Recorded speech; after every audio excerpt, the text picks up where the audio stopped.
One, two, three, four.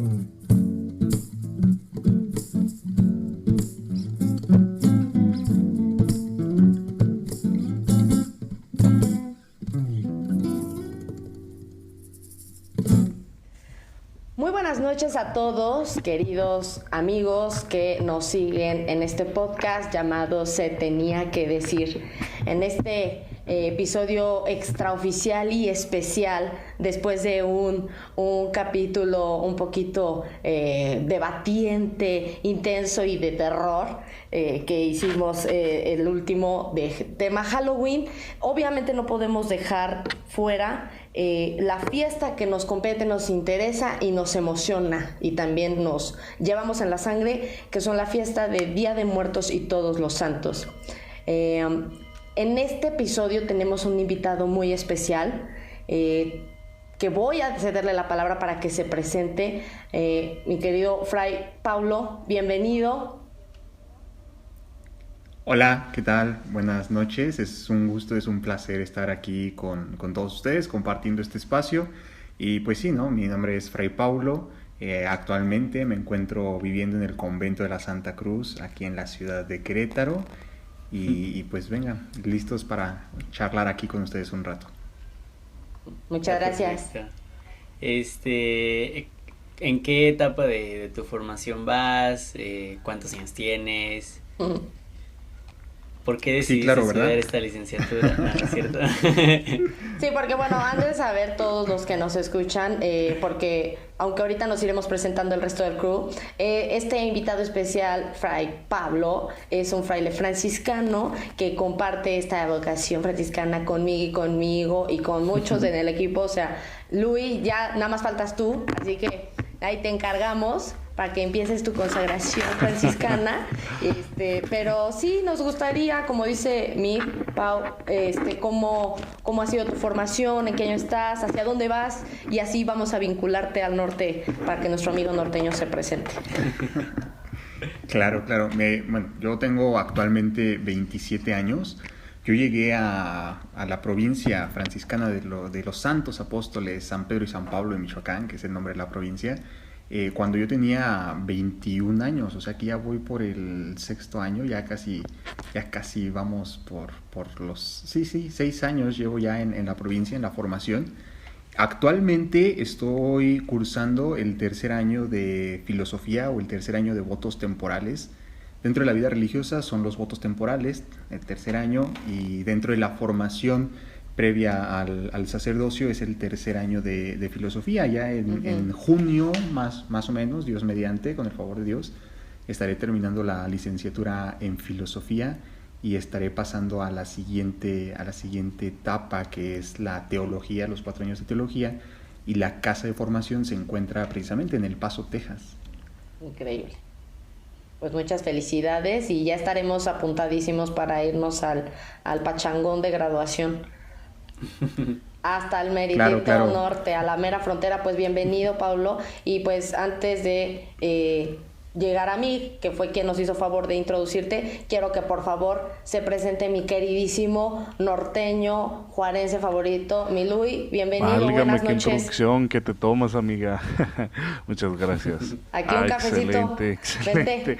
Oye, no, pues sí, bueno, primero que nada, Paulo, bienvenido al podcast. Espero que te podamos tener de invitado un par de ocasiones más aquí, y pues ojalá que sí se vaya a hacer eso de ya cuando vayas aquí, vayas a estar al Paso, en El Paso, una bellísima frontera. Pues ya sabes que aquí te recibimos con los brazos abiertos. Yo soy, bien lo dice Dian, yo soy de Juárez, yo también soy católico. También me falta unirme a esta, pues la Legión Franciscana, para que pues ya sea parte del club, ¿no? Porque como que siento que soy el outsider de aquí del grupo, ¿no? Pero pues bueno. Eres nuestra meta. ¿Soy qué, perdón? Nuestra meta evangelizadora, bueno, tú no perfecto. te preocupes. Excelente. Pero pues bueno, yo soy Luis, para los que ya, para presentarme soy Luis, Luis Gamba Camarena, y pues aquí estamos muy contentos, ya todos lo dijeron, en el programa de hoy vamos a discutir de pues los orígenes católicos y pues en sí no nomás los orígenes católicos, pero en general de la celebración del Día de Muertos con un super invitado. Y pues bien lo dice Dian, yo soy aquí de Ciudad Juárez, Chihuahua, de repente voy al Paso, de repente voy a Las Cruces y pues bueno, ya les doy la palabra aquí al único que falta, que es a nuestro queridísimo Miguel. Y pues bueno, un gustazo aquí como siempre estar con ustedes. Pues bueno, bienvenido Pablo, amigo. Gracias, Mick. Algo que sí me gustaría recalcar es que en este capítulo, como ya han podido no escuchar, el padre Luis Ángel se nos ausentó un poquito por cuestiones parroquiales. Ahí tiene muchas actividades él allá en su parroquia y pues bueno, nos pidió que invitáramos a alguien que fuera nuestro contrapeso en nuestros temas, pues sí, de este podcast que es el Día de Muertos. Muchas gracias, Pablo, por aceptar esta invitación. Y sí, como dice Luis, esperemos que en otras ocasiones se nos vuelva a presentar la oportunidad de poder coincidir en este podcast de Se Tenía que Decir. Vamos a empezar a platicar ya propiamente de este tema, pero hay que ponernos un poquito en contexto, ¿no, Dian? ¿Qué podemos platicar nosotros para poder ponernos en contexto en este tema del Día de Muertos? Así es, Mick, pues obviamente sabiendo que pues este Día de Muertos es cultura nacional, habrá que definir ese origen y desarrollo del que hablas, ¿no? Porque pues obviamente tiene varias concepciones. De este lado planteo cómo se fue ligando las dos tradiciones fuertes a partir de la conquista española. Hablamos del siglo XVI, dos tradiciones que confluyeron, hablando de la prehispánica, las concepciones indígenas, que pues se fueron de la mano, dando cabida a estas celebraciones que hoy tenemos en día 1 y 2 de noviembre, Día de Muertos y Todos los Santos, ¿no? Entonces sabemos que es una fecha y una fiesta nacional ahora emblemática, mundial. O sea, estamos en el foco gracias a veces en cuanto a mercadotecnia de otros lados, ¿verdad? Películas como Coco, mismos artistas ya de bastante carrera histórica. James Bond. También. Hay una película donde se graba en un supuesto desfile de calaveras. Imagínate. Sí, ¿no? O sea, realmente esta fiesta reposa en las creaciones artísticas de músicos, pintores, poetas. O sea, estamos hablando desde Guadalupe Posadas con la famosa Catrina, Octavio Paz con su literatura. Y para darle entrada completa, antes de ya centrarnos en la parte histórica, pues hablando, ¿por qué no?, de la presencia franciscana en México, vamos a darle a cederle la palabra a nuestro querido Pablo para que nos empiece a introducir en esa parte de la época en la que a lo mejor pues tengas algo que compartirnos respecto a cómo se fue ligando lo que hoy conocemos de pues tradición religiosa católica con la concepción indígena. Sí, claro, y ya lo mencionabas tú muy bien, Dian, en cuanto a la fecha. O sea, estamos hablando del siglo XVI, es decir, en los años 1500, y precisamente lo retomo porque los primeros frailes, hablando de la presencia franciscana en México, los primeros frailes que llegaron a esta tierra llegaron en el año de 1524, y son conocidos, no sé si ustedes lo sabían, ustedes que tienen esa vena franciscana, son conocidos como los 12 apóstoles de la nueva tierra, ¿no? De la Nueva España. Wow. Precisamente porque eran 12 frailes que en su momento fueron escogidos de provincias franciscanas de España, pero fueron escogidos así como con pincitas, ¿no? Por decirlo de alguna manera. en el sentido de que mandaron lo mejor de lo mejor que había en las provincias de España a evangelizar esta nueva tierra, ¿no? Definitivo. Y tanto es así que pues, ¿cuántos años lleva la presencia franciscana aquí en México? Y precisamente los frailes franciscanos fueron los primeros en llegar a evangelizar también a esta nueva tierra. Entonces, digo, eran 12 frailes, más o menos los menciono por ahí rápido. Es Fray Martín de Valencia, Francisco Soto, Fray Martín de Jesús, Juan Juárez, Rodrigo Antonio, me parece que era otro, Toribio de Benavente, García de Cisneros, Luis de Fuensalida, Juan de Rivas, Francisco Jiménez, Andrés Córdoba y me falta uno, ¿verdad? Bernardino. Juan de Palos. Oh, no, Juan de Palos. Y te iba a decir Juan de porque Palos, ajá. precisamente yo tengo algo de información, porque bueno, obviamente, y todos ellos eran franciscanos. Todos ellos eran O franciscanos. sea, es una locura, porque de las fuentes que tengo, o sea, yo tengo así en mi top a Fray Bernardino de Sahagún, que tienen que saber nuestros radioescuchas que es el máximo exponente investigador de la cultura náhuatl. O sea, y muchos dicen, que la iglesia, que no aporta nada. O sea, está en el top reconocido desde el NINA y a nivel mundial, y pues era franciscano. Nomás ahí les dejo el dato, ¿no?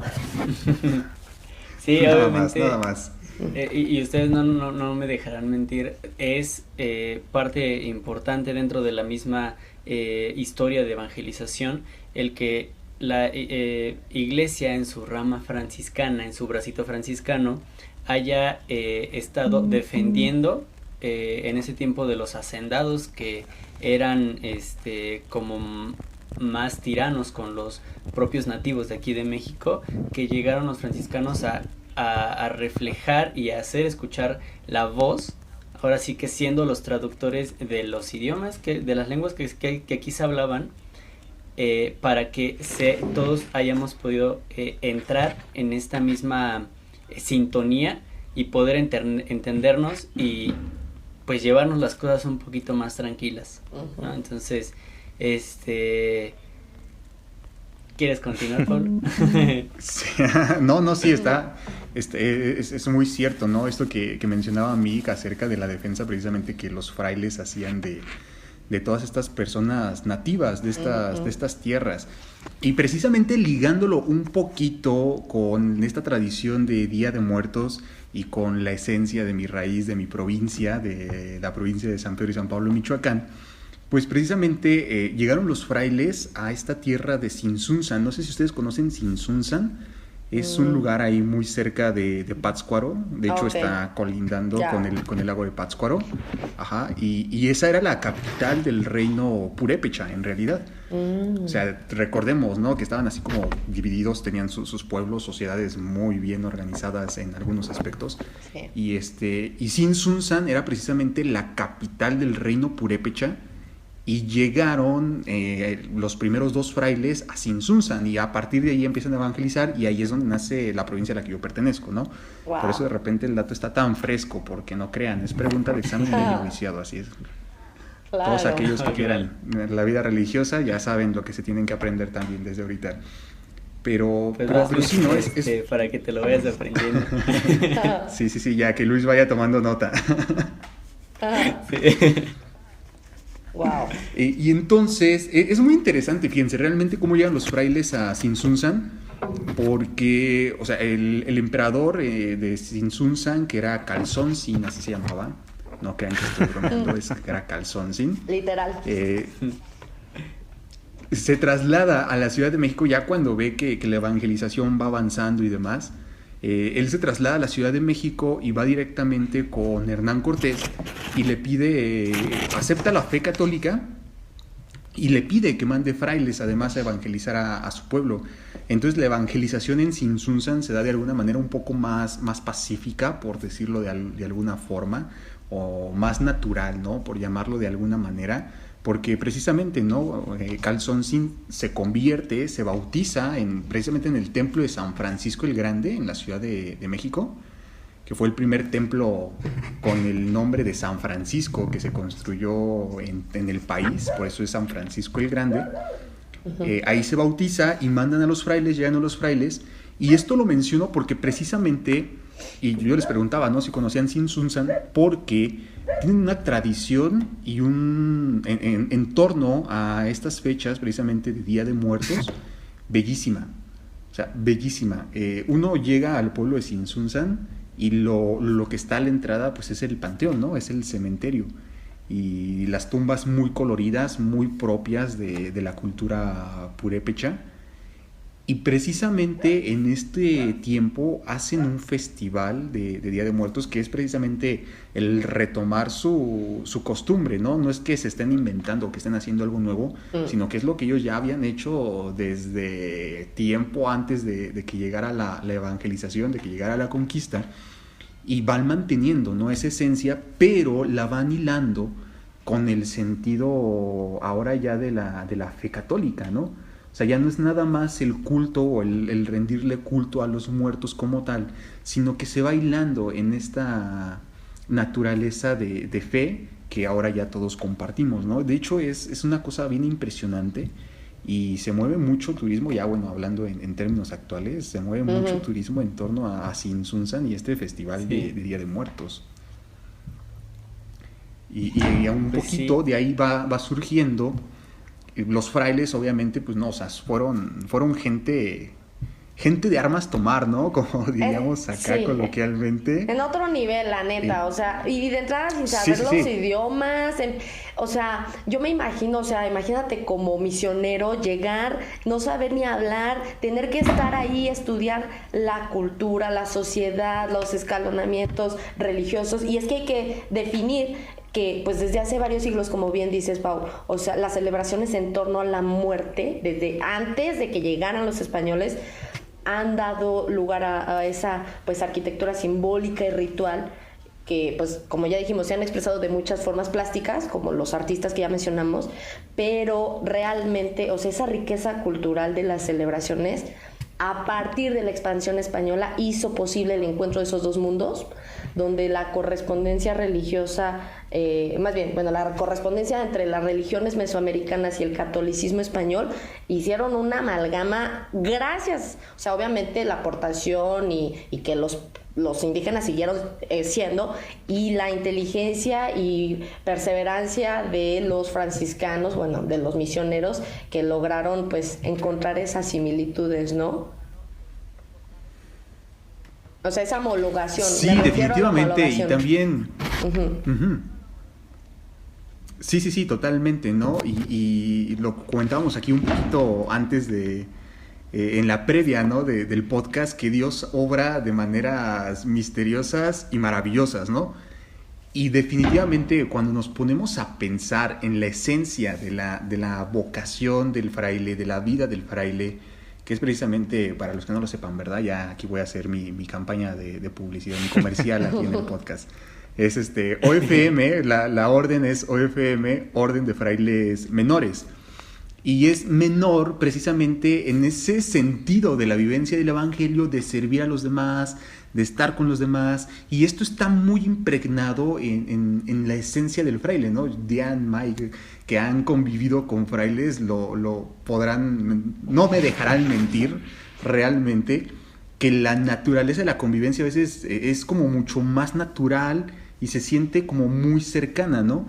Entonces, realmente esto permitió que la gente también, bueno, que los nativos aceptaran a los frailes y que abrieran la posibilidad de escucharlos, ¿no? Y decir, bueno, a ver qué me están diciendo estos. Uh-huh. Si estos vienen, se sientan y comen conmigo, vienen y trabajan conmigo, vienen y están participando, ¿no?, de nuestra vida, viven a lo mejor hasta parte de nuestras dificultades, pues vamos a escucharlos, ¿no? A ver qué tienen que decirnos. Y ese es un punto bien importante para la evangelización y la manera en cómo se dio la evangelización a partir de la llegada de los frailes franciscanos. Déjenme les digo. Uh-huh. ¿Mí? Pues sí, o sea, y esta forma, por ahí una vez en una visita a las misiones aquí en Querétaro, que son unas misiones franciscanas, mandadas y dirigidas a construir por un santo actual, bueno, no actual, sino que hace poco que lo canonizaron, que pisó tierras queretanas, es San Junípero Serra. Este santo viajó desde California, pasó por aquí por Querétaro y fundó 5 misiones que se encuentran distribuidas en la Sierra Gorda aquí en Querétaro. Y precisamente en una de las visitas que tuve a estas misiones, su forma de construirla, en el atrio formaban 4 paredes y en cada una de las esquinas dejaban una pequeña cúpula, y nos explicaron que esas cúpulas servían para que en algunas fiestas donde era necesario sacar el Santísimo Sacramento, lo llevaban en procesión, y en cada una de esas esquinas hacían un momento de oración. Y pues bueno, ya la cúpula que se dejaba ahí servía como un altar, como un techito para dejar ahí el Santísimo, y después continuar con su procesión de regreso. Entonces, esta mezcla de la llegada con las tradiciones y una forma de evangelización, más allá de una palabra que muchas veces, digo, en ese tiempo no creo que haya sido tan fácil la comunicación, era más una evangelización de obras, y también a raíz de eso fue que salieron las posadas, con los cantos de posada y con las pastorelas, unas formas de evangelización, de mostrar toda la historia de nuestra iglesia mediante obras, mediante representaciones. Entonces, siguiendo esta misma línea, es como la iglesia, como el obrar misterioso de Dios en nuestra historia, nos hace llegar a nosotros, pues precisamente el Día de Muertos, que aunque la iglesia no lo titula como tal, como el Día de Muertos, es una fiesta que coincide mucho con nuestras tradiciones mexicanas, que es precisamente el Día de Muertos, el 1 y el 2 de noviembre, pero hace una mezcla en cuanto a fechas, ya que la solemnidad de todos los santos, que es el título que la iglesia como tal le da, llega el 1 de noviembre. Antes había otra fecha, o sea, no es una fecha que llegó a cambiar aquí en la iglesia en México, sino que era una fecha que ya antes existía, y mucho antes también de la conquista, ya que en el siglo IV antes se celebraba por el 13 de mayo. Se impuso en esa fecha, y después con el Papa con el Papa Gregorio, ya un poquito más adelante, con el siglo VII, es cuando ya la pasan al 1 de noviembre. Y pues precisamente porque era cuando querían fundar capillas. Entonces una de esas capillas fue dedicada a todos los santos, y dijeron, bueno, vamos a hacer que coincida la fiesta de esta capilla con la fiesta de todos los santos, entonces vamos a cambiar esta fecha al 1 de noviembre, la fiesta de todos los santos. Entonces es ahí cuando en un intento por rescatar tradiciones desde iglesia mucho antes, o sea, de iglesia primitiva, estamos hablando de iglesia que todavía fue en algún tiempo perseguida. Estamos hablando que el abad de Cluny, ahí por el siglo X, intentó rescatar precisamente una celebración de los macabeos. Es un pueblo de tradición judía que al convertirse al cristianismo fueron martirizados. Entonces este abad, este monje, dijo, bueno, vamos a intentar revivir esta tradición de rendirle honor en estos días, y pues muchas veces son santos que no son reconocidos. Entonces, si vamos uniendo estas piezas, lo que vamos obteniendo, la fiesta de todos los santos recogió y abrazó primero a los mártires no reconocidos, pero después poco a poco se fue extendiendo a todos los santos, a todas estas personas que convivieron o que conviven tal vez con nosotros, que no son canonizados o no son reconocidos por la iglesia, pero y sin duda su vida está llena de tantas virtudes que ellos gozan ya de la presencia de nuestro Señor, ¿no? Entonces, es este día, precisamente el 1 de noviembre, que la iglesia propone y para abrazar a todos estos y festejar a todos estos santos y mártires anónimos que pues desgraciadamente siguen siendo martirizados en estas fechas. Uno puede pensarlo increíble, pero pues desafortunadamente no es así.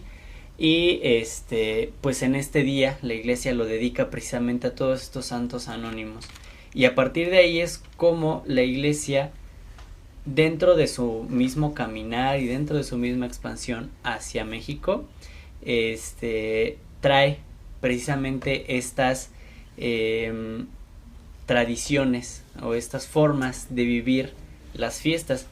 Por ahí les había comentado en el podcast anterior de que en estas fechas, en la Edad Media, se sacaban a venerar las reliquias de algunos mártires o de algunos santos que tenían en las iglesias para que fueran veneradas.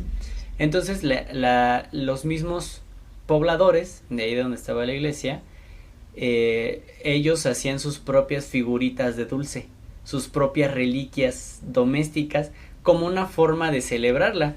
Y esos son los orígenes propios de las calaveritas de dulce que encontramos nosotros en los tianguis o en los puestecitos, y están deliciosas obviamente. Entonces cositas así que nuestra iglesia ya hacía y que nos trajo y que seguimos reproduciendo y que seguiremos reproduciendo seguramente, es parte de esa riqueza que muchas veces no conocemos su antecedente, su historia, y que considero es necesario rescatar, es necesario saber para también ubicarnos y conocer hacia dónde vamos, ¿no?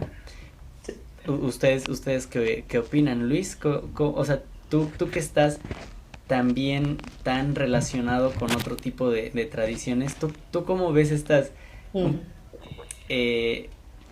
cosas ya un poquito más de Bajío, más del centro? ¿Tú allá en el norte, ¿cómo ves las cosas? Días de Muertos, ¿no? O en sí, porque como dijiste, sí, pues ¿cómo lo veo yo? Pues es que, sí. Mira, a mí se me hacía muy interesante la audición pasada que el padre, pues ya ves, pues en la edición pasada estábamos hablando del Halloween, y el padre en un momento, que algo que se me quedó muy marcado, que dijo que en sí el Halloween pues celebra la muerte, celebra todo este tipo de cosas, algo nativas, ¿no? Y al contrario, con el Día de Muertos, pues se celebra la vida, ¿no? Se celebra el amor, se celebra un homenaje a todos los que ya no están con nosotros.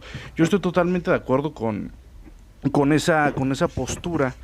Pues sí, mira, a mí, pues en mi caso, pues el Día de Muertos, a mí siempre, pues no sé, yo concuerdo con eso. Para mí es una celebración que hace homenaje a los que ya no están con nosotros, recordárnoslo, y pues yo creo que es algo muy bonito, ¿no? Que es algo que significa que pues mientras los recordemos, pues nunca se van a ir de nosotros, ¿no? Yo digo que es algo que mientras se represente, mientras el tema principal de la celebración sea el amor, yo digo que es pues, totalmente, yo digo que no debería de haber ninguna fricción entre la Iglesia Católica, así como lo hay con el Halloween, ¿no? Pero sí, eso es lo que yo opino, o más o menos, no sé si estoy cantinflando aquí, pero más o menos que fue lo que o sea, que cómo es en sí, cómo se celebra aquí aquí en el norte, o cómo fue, o qué fue lo que más o menos me preguntaste, o me preguntaste mi opinión, o no sé. Yo creo que fue, o sea, fue muy aterrizado. Y es que ¿saben qué? O sea, lo que dices, Luis, es muy cierto respecto, venimos de bueno, un diálogo que hablaba del Halloween, que también sabemos que es una festividad que se fue transformando porque realmente era el Halloween, que era la víspera de Todos los Santos. Pero dejando a un lado ese tema, subrayo y me dejó la espinta lo que mencionaste respecto a que se celebraba la muerte, pero aquí hablando de esta fiesta tan rica en cultura, tradición y, o sea, es que es masivo, ¿no? O sea, esta fiesta de Día de Muertos, hay un texto de Octavio Paz que dice así: el culto a la vida, si de verdad es profundo y total, es también culto a la muerte. Ambas son inseparables. Una civilización que niega la muerte acaba por negar a la vida. Digo, un tanto poético, obviamente es filosofía total, pero la realidad es que con todo lo que mencionan, o sea, con toda la información que nos diste, que a mí me flipa, se los juro, hablar de esa correspondencia total que, como dijiste también tú, Pau, cómo Dios obra, o sea, el plan divino y cosmológico que Él ya tiene planeado, o sea, la correspondencia de estas religiones, pues, de mexicanas, de los antiguos mexicanos con el catolicismo español, se fue homologando. Y, pues, por ejemplo, yo leí de que parte o la base que se hizo fue, o sea, para encontrar esas similitudes y diferencias entre ambas tradiciones, tanto la europea de todos los santos y fieles difuntos que ya nos platicó Mig, como las que sabemos prehispánicas, pues hubo un apego a un calendario para observar los aspectos del ciclo ritual, y el esquema permitió organizar esas fiestas para decir, movemos Todos Santos a esta fiesta, ¿no? Porque vieron que los prehispánicos y los católicos, bueno, los frailes, tenían muchas cosas en común, como los ayunos, las penitencias. Ellos también tenían sacerdotes y tenían las confesiones, había fiestas religiosas, tenían una diócesis compleja de muchos seres sobrenaturales, antes tantos dioses, ¿no? Que Tlaloc, que Huitzilopochtli, tantos. Entonces, todos estos elementos análogos, fueron haciendo sustitución de formas originales, ¿no? O sea, como dijo Mick, se fueron transformando de alguna forma para lograr lo que tenemos hoy, y que, como dices, Luis, es muy rico y es muy bueno saberlo y tenerlo presente sin perder de vista los orígenes, ¿no? Rescatando todas esas partes, porque claro que el bagaje ya es muy grande, o sea, es mucha historia, es mucha información, pero bueno, yo quisiera nada más enfocarme a la tradición en México, cómo fue esa homologación de lo que leí y cómo era antes, o sea, cómo celebraban los antiguos mexicanos, ¿no? Ellos tenían 7 festividades a los muertos de distinta magnitud y de distinta solemnidad, ¿no? Y una es la que coincidía con la fiesta de Todos los Santos y los fieles difuntos, que es precisamente ellos cuando terminaba el advenimiento de la lluvia, era el final de la fiesta de Quecholis, y así le llamaban. Entonces, según Fray Diego de Durán, que es otro historiador, pero este era un fraile dominico español, él menciona en uno de sus escritos que ellos hacían unas saetas pequeñas a honras de los difuntos y ponían sobre las sepulturas tamales, que hoy ponemos tamales en los altares, flores, inciensos. Obviamente ellos hacían ofrendas a los difuntos durante 4 años consecutivos, y pues hay muchas historias que, como bien hablabas, Pau, en regiones pues más autóctonas, que todavía son más, que conservan estas tradiciones, decían que pues realmente el alma, tu esencia, llegaban al Mictlán, que era el lugar de los muertos, y pues hacían viajes por volcanes, páramos, y este mismo fray mencionaba que el viento era tan frío que era como navajas, y ahí es donde empiezan a aparecer los códices y empiezan a aparecer las figuras de papel picado. ¿Por qué? Porque también los mismos sacerdotes del tiempo les dejaban en esas tumbas unos papeles que tenían que llevar al Mictlán. Entonces decían, el papel picado es por esos papeles que antes le ponían los sacerdotes prehispánicos a los muertos en las tumbas. Entonces todo tiene un contenido súper rico, pero pues muy pocas veces sabemos su origen, ¿no? Entonces pues, conociendo la historia, sabemos que sí, ambas celebraciones se fueron homologando para empezar a darle forma a lo que hoy celebramos como Día de Muertos, ¿no? Y ahorita que mencionaste eso del papel picado, fíjate cómo sin querer y sin conocernos, teníamos tradiciones similares, Europa, América, Porque en Europa cuando morían las personas acaudaladas, las personas adineradas, las que tenían la capacidad económica, ellos en la tumba, en todo el monumento que le hacían a sus muertos, le colocaban como encajes a la tumba para que se viera un poquito más bonita. Entonces ellos hacían precisamente la velación, que aquí en México lo conocemos como pues este momento en que te quedas junto al cuerpo de nuestra persona para pedir por ella, por su eterno descanso, y son tradiciones que, te digo, sin querer ya hacíamos. Habrá que ver en qué punto o cómo, qué razones hubo para que nosotros tuviéramos tradiciones similares. Ujú. Y algo que dentro de mi investigación me gustó mucho descubrir es el origen de nuestros panecitos de muerto. A lo mejor hemos encontrado por ahí alguna bibliografía donde mencionaba que el pan de muerto como tal era la cabeza y los huesitos que colgaban de la... Sin embargo, no fue así. El pan que nosotros conocemos ahorita, donde está, pues sí, la bolita de arriba y las crucecitas, Wow. en realidad es un relicario. ¡Wow! Entonces, nosotros, o sea, en ese tiempo, Wow. en cada iglesia hacían un altar de muertos, y pues la iglesia, al ser una fiesta tan grande de todos los santos, impartía indulgencias, no es indulgencia plenaria, es indulgencia... Pablo, si me ayudas con esto. Si no es plenaria, es ¿Indulgencia parcial. parcial? Sí. Es parecido. ¿Parcial? Sí, por fin. Se me fue la palabra. Entonces, en esos tiempos hacían los recorridos por cada una de las iglesias para ganar el mayor número de indulgencias que fueran posibles.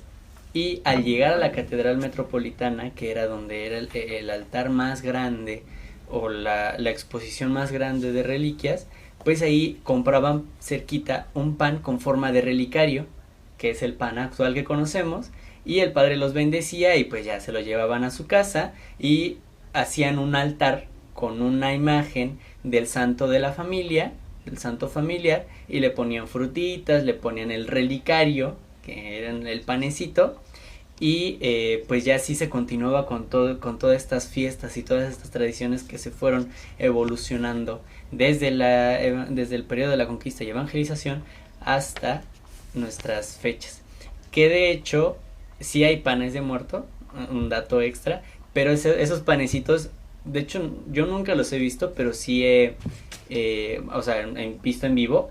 Pero sí conozco que en algunos lugares los hacen y sí, literalmente tienen la forma de un muertito. Entonces esos sí son panes de muerto y los otros panes son los panes de reliquia, por así decirlo. ¡Wow! Que al final de cuentas es pan de muerto, Pues sí. es una reliquia, ¿verdad? Entonces, es el pan de alguna persona que vivió. Sigue siendo pan de muerto. ¡Wow! No, y está súper interesante esto que menciona Mike, porque recordemos, ¿no? Que al final el pan bendito, el agua bendita, dice el dicho, ¿no? Con golpe de pecho, agua bendita y pan bendito se perdonan los pecados veniales, ¿no? ¡Wow! Entonces también es un sacramental de la reconciliación. Entonces, si nos ponemos a pensarle un poquito más allá, pues está también ahí presente la misericordia de Dios y la oportunidad de la reconciliación con la gracia o de la esperanza, ¿no? De la persona que le llevaba el pan bendito al difunto, de que hubiese esa reconciliación con la gracia. No es como, por ejemplo, nosotros ahora que podemos ofrecer las indulgencias plenarias y las plenarias por alguien más y que tenemos esa certeza dentro de nuestra fe que al ofrecer la indulgencia plenaria por esa persona, pues ya va a estar en presencia de Dios, ¿no? O sea, se puede relacionar fácilmente este acto del pan con esa intención de la misericordia y de la conversión y del perdón. Sí. No, y la verdad es que les digo, cada vez me sorprende más el cómo se van hilvanando por ejemplo, hoy por hoy nosotros, pues católicos que vivimos pues con la palabra de Dios y que la vivimos día con día y que a cada quien le llega de forma distinta, relacionándolo con la celebración que hoy platicamos, con esta fiesta del Día de Muertos, o sea, me pongo a pensar cómo, pues, esta fiesta que en realidad, pues, tiene una riqueza prehispánica masiva y, pues, también de tradición europea muy, muy milenaria. Realmente nosotros como mexicanos, desde los antiguos mexicanos, como ya puse un poquito sobre la mesa cómo lo celebraban, ellos, esta fiesta, planteaban que no era la forma de vivir la que marcaba tu destino, sino la forma de morir. Y obviamente ahí, sin entrar en mayor tema de que, pues, si morían de una forma, por ejemplo, de enfermedad, se iban al Mictlán, que luego se homologó que era el infierno, o siendo guerrero o cautivos, te ibas a un lugar llamado cercano del sol, que era la morada celeste, que le podemos decir que es el cielo, y pues bueno, los que morían ya de ahogados o partidos por el rayo, porque literal así, causas naturales. Se iban al Tlaloca, ¿no? Al paraíso terrenal, y empieza esa homologación de que el paraíso, el infierno, el purgatorio, y es donde empieza también nuestra oración, como dicen, la petición y pues ahora sí que pedir indulgencias, pedir por nuestros santos difuntos, o bueno, nuestros seres queridos. Y la verdad es que hoy aterrizo a precisamente el evangelio pues del día en el que pues de entrada nunca vamos a saber cuándo nos vamos a ir, y es lo que tenemos seguro todos en esta vida. Lo único seguro que tenemos es la muerte. Y esta celebración, que más que sea de miedo o tristeza, realmente es una oportunidad para, como les decía, como decían los antiguos mexicanos, no es la forma de vivir la que ha marcado tu destino, sino la forma de morir. Hay que estar preparados porque no sabemos cuándo es el día, y en esta fecha en la que celebramos o festejamos a la gente que ya no está, no solo pedir por ellos, sino ser conscientes de que es un paso a la vida real, a una vida eterna, y que pues realmente de la mano de estas tradiciones, de esta riqueza cultural que hoy por hoy nos enriquece específicamente como mexicanos, y que pues gracias a Coco también claro, ya estamos en boga del mundial mundo. todo esto. No, sí, la verdad es que me es súper interesante, y la verdad es que podríamos seguir y seguir y seguir, pero me emociona todas estas, pues toda esta lluvia de ideas e información que hemos dado, pero creo que hasta aquí hemos dado mucha información para que cada uno de los que nos escuchan generen su criterio, hagan conciencia de todas estas partes de la historia que fueron dándole forma a lo que vamos a celebrar este próximo lunes 1 y 2 de noviembre, que en orden son Todos Santos y Día de Muertos, ¿correcto? Sí, correctísimo. Y en este sentido de lo que mencionaba Diane, rapidísimo, se los comparto. Decía Diane, ¿no?, que lo único que tenemos seguro es la muerte y que no sabemos cuándo va a ser el día. Y uno de los versos de los himnos de la liturgia de las horas, precisamente de Día de Todos los Fieles Difuntos, de la conmemoración de los fieles difuntos, dice así: cuando la noche llegue y sea el día de pasar de este mundo a nuestro Padre, concédenos la paz y la alegría de un encuentro feliz que nunca acabe. Amén. Wow. Wow. Dios, escúchanos. Creo que y creo que hay dentro de la liturgia de las horas, me parece que en las completas, la última bendición antes de hacer como la despedida de la Virgen, que es el de lo tengo aquí en la punta de la lengua, pero hay una parte que es protégenos, Señor no, es cierto. Ay, Pablo, ¿me puedes ayudar? Es que la tengo. Me imagino. Lo pongo Me imagino que te refieres a la a la bendición, Mike. Sálvanos, Señor, despiertos, protégenos Ajá, mientras dormimos, para que velemos con Cristo y descansemos en paz. Pero hay otra Con bendición Cristo y descansemos que en es paz. la de... Y hay otra, dice, y una santa muerte... Es una última. Oye, es que no sé cómo... Sí. ¿Dónde buscarlo? Es la última bendición. Ajá. Dice más o menos, Sí. Más o menos así. Que ya es el final, ya es cuando se concluye toda la oración de las completas. Sí. Y se imparte la bendición. Y el que preside dice: el Señor Todopoderoso nos conceda una noche tranquila y una santa muerte. Amén. Así es. Sí, es justo esa. Y es que todo esta...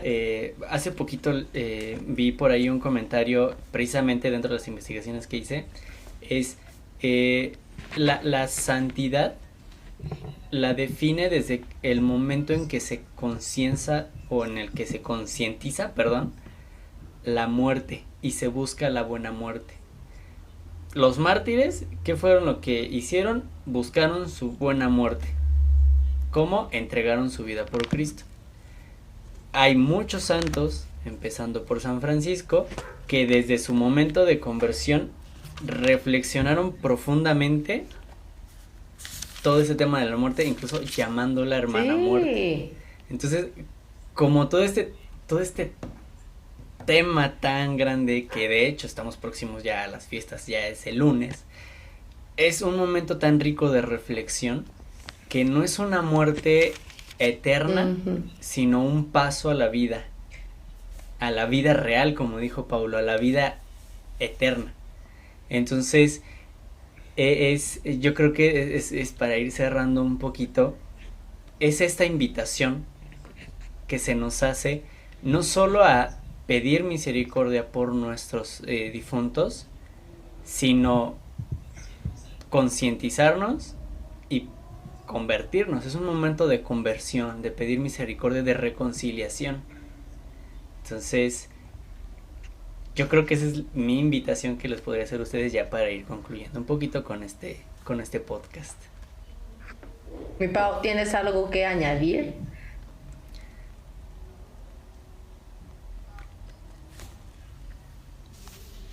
No, pues ya Mike lo ha dicho. Lo ha dicho todo, como siempre. Excelentemente bien, ¿no? Esa invitación a la conversión, a la misericordia de Dios.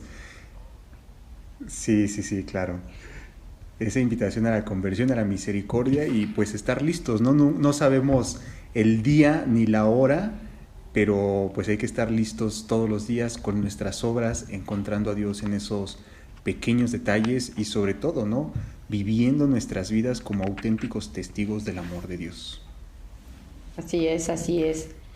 Pues ha sido la verdad, un capítulo que queríamos hacer como express y por la premura del tiempo, pero hay tantísima información que quisiéramos pues, seguir platicando y compartiendo y hablando de la relación de la tradición prehispánica, mesoamericana, con toda la historia que ya nos platicaron y pues cómo van cada uno de los símbolos teniendo un significado muy particular.